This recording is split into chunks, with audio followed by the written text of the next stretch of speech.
দিয়েও ঢাকানো। ওই কোরআন ওই টাইমে খুলে যেই টাইমে রিশতেদারের মাঝে কেউ মারা যায়, নিজের বাড়িতে কেউ মারা যায়, মুর্দা ব্যক্তিকে সামনে রেখে ওই কোরআন খালি তিলাওয়াত করে তিলাওয়াত করে তিলাওয়াত করে। কিন্তু না না না, আমি অনেক মানুষকে দেখতে পেয়েছি কোরআন যেই টাইমে ছিঁড়ে যায় ফেটে যায়, ওই বান্দা ওই কোরআন নিয়ে মসজিদে রেখে আসে, মসজিদে রেখে আসে। ওই ফাটা সেটা কোরআন মসজিদের ভিতরে কে পড়বে কে পড়বে? না না না, মসজিদে রাখা, মসজিদের বাড়ির থেকে কোরআন বাড়ির থেকে মসজিদে রাখা, এটা কিন্তু মসজিদের জায়গা না। তোমার বাড়ির ভিতরে কোরআন তুমি রাখো, তোমার বিবিকে তুমি তিলাওয়াত করাও, তুমিও তিলাওয়াত করো, সন্তানদেরকে তিলাওয়াত করাও। কেন জানো? জানো নবী বলে দেয় যে ঘরের মাঝে পবিত্র কোরআন তিলাওয়াত হয় সেই ঘর থেকে শয়তান দূরে ভেগে যায়। শয়তান কি হয়? দূর হয়ে যায়। কিন্তু আমরা তিলাওয়াত করি না। আমরা শয়তান ডেইলি আমাদেরকে ইঞ্জেকশন মারে, ডেইলি আমাদেরকে বিজি মারে শয়তান। শয়তান ওয়াসওয়াসা করে, আমরা গুনাহ করে ফেলাই। ঠিক না গো বাবা? ঠিক। ভাইরা আমার বন্ধুরা, দুনিয়ার জগতে অনেক বান্দা আছে যেই বান্দাকে দেখলে বান্দা জীবনে কোরআন শরীফ খুলে পড়তে জানে না, মনের ভিতরে দুঃখ নেই, কষ্ট নেই। আহারে, আমি যদি পবিত্র কোরআন তিলাওয়াত করতে জানতাম, আমি যদি করতে জানতাম, আমার দিলটা কত না মজা হইতো। অনেক মানুষের মন কান্দে, যেই টাইমে মন কান্দে বান্দা বাড়িতে আর থাকে না, মাদ্রাসার বারিন্দাতে চলে আসে। আল্লাহর বান্দারা বাবাকে রেখে মাকে রেখে এই মাদ্রাসায় দিয়েছে কোরআনের তালিমের জন্য। বাবা নাই মা নাই,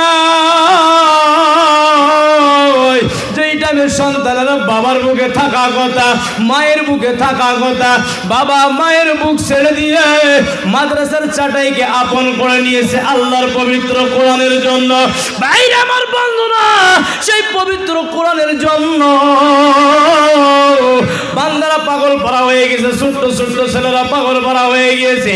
আমরা নিজের সন্তানকে কোরআন পড়া শিখাই না, আমরা হাদিস পড়া শিখাই না। ভাই গো,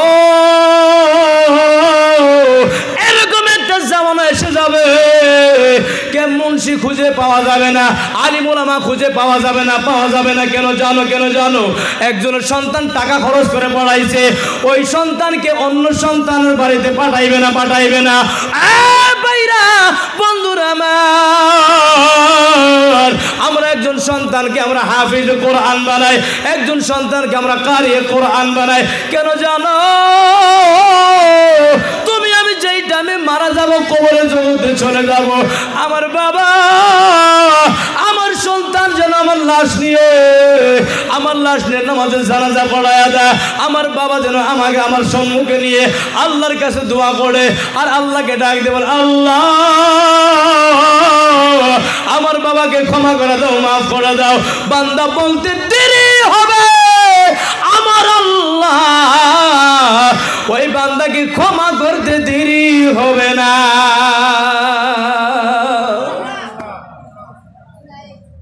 তার উদাহরণ আমরা জেনে নেন। তার উদাহরণ হলো, পড়লে সন্তান যেই টাইমে বাবার সম্মুখে করবে, কবরের আযাব আল্লাহ উঠানিয়ে মাফ করে দিবে। পড়া তো দূরের কথা, আমি একটা আপনাদের কথা বলে দিয়ে যে কলিজা বাগ বাগ হয়ে যাবে। একজন বান্দা কাঠুরা ছিল, কাঠুরা জঙ্গল থেকে কাঠ কেটে কেটে কেটে কেটে নিয়ে বাজারে বিক্রি করত। ওই বান্দার ভিতরে আল্লাহর এতটুক ভয় ঢুকে গেল, এতটুক মায়া ঢুকে গেল, এতটুক ভালোবাসা ঢুকে গেল। সবাই পবিত্র কোরআন মাজিদ তিলাওয়াত করে, বান্দা নিজে নিজেকে জিজ্ঞাসা করে, আহারে আমি তো বান্দা পবিত্র কোরআন তিলাওয়াত করতে পারি না। বান্দা জঙ্গল থেকে কাঠ নিয়ে বাজারে বিক্রি করে 200 টাকা দিয়ে একটা কোরআন কিনে নিয়েছে।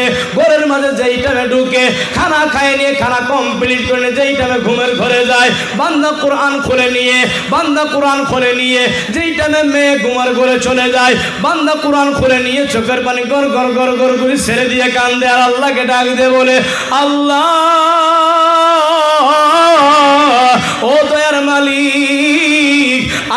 কোরআন পড়তে জানি না, আমি কেমন করে শিখবো গো আল্লাহ? তোমার কোরআনকে আমি মহব্বত করি, তোমার কোরআনকে আমি ভালোবাসি আল্লাহ, আমাকে ক্ষমা করে দাও, ক্ষমা করে দাও। বান্দা একদিন দুই দিন এরকম ভাবে কান্দাকাটি করে, বান্দার চোখের পানি কোরআনের পৃষ্ঠায় পৃষ্ঠায় পড়ে যা, একটু জোরে কি বলা যাবে না? আল্লাহু আকবার। তাকবীর, নারায়ে তাকবীর, আল্লাহু আকবার, নারায়ে রিসালাত, ইয়া রাসূলুল্লাহ। ভাইরা আমার, বন্ধুরা, বান্দা কোরআন খুলে খুলে দেখে চোখের পানি দিয়ে কোরআনের পৃষ্ঠাগুলো ভিজা ভিজা, হা হা। হঠাৎ করে বান্দা দুনিয়া থেকে চলে গেল, মারা গেল। যেই টাইমে দুনিয়া থেকে চলে গেল, মারা গেল, অনেক দূর ছিল আল্লাহর ওলি ইমাম গাজ্জালী রহমাতুল্লাহি তাআলা আলাইহি। তিনাকে ইলহামের মধ্যে আমার আল্লাহ জানা দেয়, যা যা অমুক আমার একজন পিয়ারা বান্দা মারা গিয়েছে, ওর কফন দফন জানাজার নামাজ কমপ্লিট করে আর একটু জোরে কি বলা যাবে না? সুবহানাল্লাহ। ভাইরা আমার, বন্ধুরা, ইমাম গাজ্জালী নিজের বাড়ি থেকে রওনা দিয়ে ওই বাড়ি খুঁজে বাইর করলেন। বাড়িতে ঢুকে বান্দাকে সুন্দর করে গোসল দিয়ে কফন করে দফন করে বান্দাকে বাড়ি থেকে আসবে, বান্দাকে কবর থেকে নামায় বান্দাকে রেখে কবর থেকে উঠবে। ইমাম গাজ্জালী দেখতে পায় বান্দার কবর আলো দিয়ে ভরপুর হইয়া গেছে। আরো জোরে বলেন সুবহানাল্লাহ, আরো জোরে বলেন সুবহানাল্লাহ। ভাইরা আমার, বন্ধুরা, ইমাম গাজ্জালী রহমাতুল্লাহি তাআলা আলাইহি বাড়ির ভিতরে আইসা বাড়ির ভিতরে বান্দা বান্দীদেরকে ডাক দিয়ে বলে, বাড়িতে কে আসো গো? এই বান্দা মরনেওয়ালা বান্দার কে আসো বাড়ির ভিতরে? একজন মহিলা ঘরের ভিতর থেকে আওয়াজ দিয়ে বলে, হুজুর গো, যেই বান্দা মারা গেল ওই বান্দার আমি কন্যা সন্তান, আমি দুনিয়ার জগতে আছি, আমার মা নাই, আমি শুধু বাড়ি একা একা একা একা একা। ইমাম গাজ্জালী ডাক দেবেন, মা গো, তোমার বাবা দুনিয়ার জগতে কি নেক আমল করেছে তুমি বলো না, বলো না, বলো না। আল্লাহর বান্দি ডাক দে বলে, হুজুর গো, আমার বাবা নেক আমল করতে পারে না, আমার বাবা ভালো করে নেক আমল করতে পারে নাই, কিন্তু একটা নেক আমল করেছে আমি যেটা দেখেছি। বলে কি কি কি? হুজুর গো, আমার বাবাকে আমি দেখতাম জঙ্গলা থেকে কাঠ নিয়ে বাজারে বিক্রি করে বাড়িতে যেই টাইমে আসতো, আমি যেই টাইমে ঘুমের ঘরে চলে যাইতাম, আমি দেখতে পাইতাম আমার বাবা আল্লাহর পবিত্র বাণী কোরআন মাজিদ হাতে নিয়ে গুনগুন গুনগুন করে কাঁদতো। হুজুর গো, আমার বাবার এই আমলটাই আমি জানি, আর কোন আমল আমি আর জানি না। একটু জোরে কি বলা যাবে না? মারহাবা। ইমাম গাজ্জালী ডাক দেবে, মা গো, আর দেরি কইরো না, দেরি কইরো না, দেরি কইরো না, তাড়াতাড়ি কোরআনটা আমার হাতে দিয়ে দাও, তাড়াতাড়ি কোরআনটা আমার হাতে দিয়ে দাও। তাড়াতাড়ি কোরআন হাতে দিয়ে দেওয়া হলো। ইমাম গাজ্জালী কোরআন খুলে দেখে বিশটার ভিতরে ভিজা ভিজা দেখা যায়। ইমাম গাজ্জালী দুই চোখের পানি আর ধরে রাখতে পারে না। ভাইরা বন্ধুরা, দুই চোখের পানি গড় গড় গড় করে ছেড়ে দিয়ে ডাক দিয়ে বলে, আল্লাহ গো, তোমার লীলা খেলা বোঝা অনেক বড় টান গো আল্লাহ। তোমার বান্দা দুনিয়ার জগতে কোনো নেক আমল করতে পারে নাই, তোমার কোরআনের সঙ্গে মহব্বত করেছিল। ও দয়ার মালিক, এই মহব্বতের কারণে আমি গাজ্জালীর মন সাক্ষী দেয়, কবর তুমি আলো করে দিয়েছো।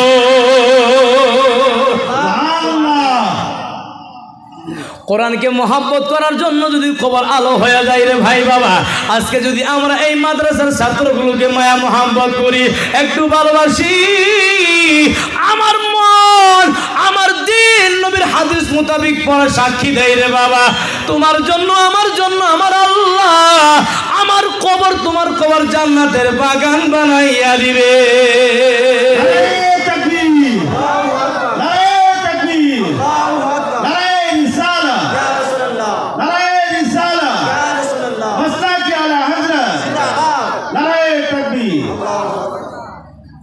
বাবারা, ভাইরা, বন্ধুরা, সেই কোরআনকে মহব্বত করা, হায় হায় আল্লাহ কতটুকু দিয়েছে। আমরা তো একদিন মারা যাব, আমরা মারা যাব না বাবা? মারা যাব একদিন আমরা। আল্লাহ দুনিয়া জগতে বান্দা কি করেছে না করেছে একটু খালি ওসিলা তালাশ করবে, কোন ওসিলায় কোন বান্দাকে ক্ষমা করে দেওয়া যায়, কোন ওসিলায় বান্দাকে মাফ করে দেওয়া যায়। আহারে আহারে আহারে কেমন করে আমি বুঝাবো রে বাবা। হযরতে ঈসা রূহুল্লাহ, হযরতে ঈসা রূহুল্লাহর জামানার কথা। সন্তান বিবির পেটের ভিতর রেখে বাবা দুনিয়াতে মারা যায়, চলে যায়, অন্ধকার কবরের বাসিন্দা হয়ে যায়। আহারে বাবা ইন্তেকাল হওয়ার পূর্বে ডাক দে বিবিকে, বলে যায়, বিবি গো, তোমার গর্ভ থেকে যদি সন্তান হয় হাফিজে কোরআন বানাইবা। আল্লাহর কি মহিমা দেখেন না রে বাবা। দেখতে দেখতে দেখতে দেখতে ওই ঘরের মাঝে আমার আল্লাহ একটা সন্তান দান করে দেয়। একটু একটু করে সন্তান যেই টাইমে বড় হয়, মা হাতে ধরে নিয়ে ওই সন্তানকে মাদ্রাসার বারান্দার কাছে যায়, ডাক দিয়ে হুজুরকে ডাক দিয়ে বলে, হুজুর গো, আমার এই সন্তানের বাবা নাই, বাবা নাই, বাবা নাই, বাবা নাই, একটু আপনি হাফিজ কোরআন বানাইয়া দিবেন, বানাইয়া দিবেন। হুজুর ডাক দিয়ে বলে, ঠিক আছে মা, আপনি চলে যান, চলে যান। সন্তানকে নিয়ে নেয়, নিয়ে নেয়, নিয়ে নেয়, নিয়ে নেয়। সন্তানকে মাদ্রাসা নিয়ে যাওয়ার আগে ওই বিবি ঘুমের ঘরে দেখতে পায় নিজের স্বামীর কবরের ভিতরে ধা ধা করে আগুন জ্বলে।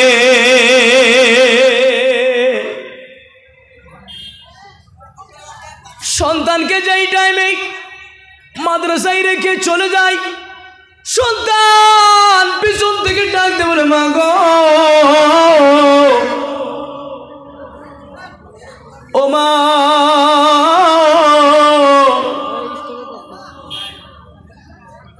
আমি এই জায়গায় কেমন করে থাকবো? তুমি আমাকে রেখে এই জায়গাতে চলে যাবো, আমি কেমন করে থাকবো?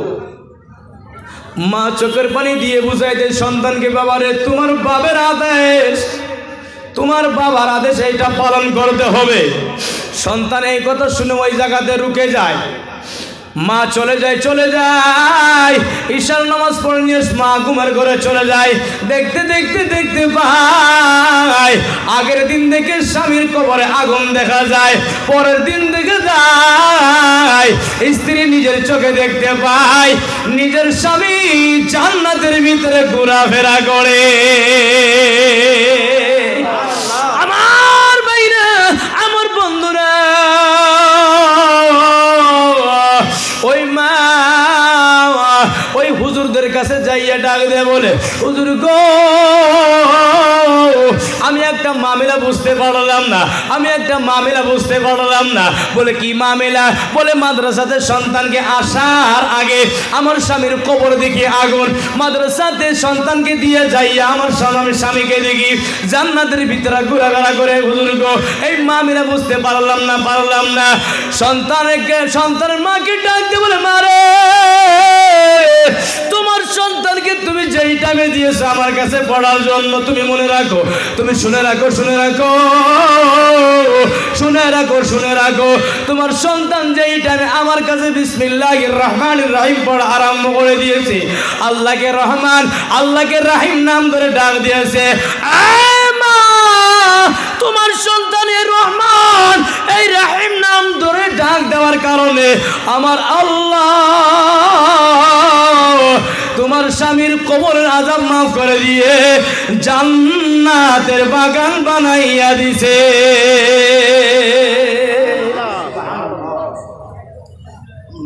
তো বাবারা, ভাইরা, তো সন্তান যদি আমরা হাফিজে কোরআন বানাই, আমাদের লাভ না লস? জোরে বলেন, লাভ না লস? লাভ আছে, অনেক লাভ আছে। আহারে, সেই বাবা মার মনের তামান্না থাকে সন্তানকে আমি ভালো মানুষ বানাবো। কিন্তু ভাইরে একটা কথা মনে রাখে যাও, যদি ক্ষেতের জমি ভালো হয় ফসল কিন্তু হবে ভালো। মায়ের গুদ যদি ভালো হয় মা জন্ম নিবে আব্দুল কাদিরের মতো, ঠিক কিনা?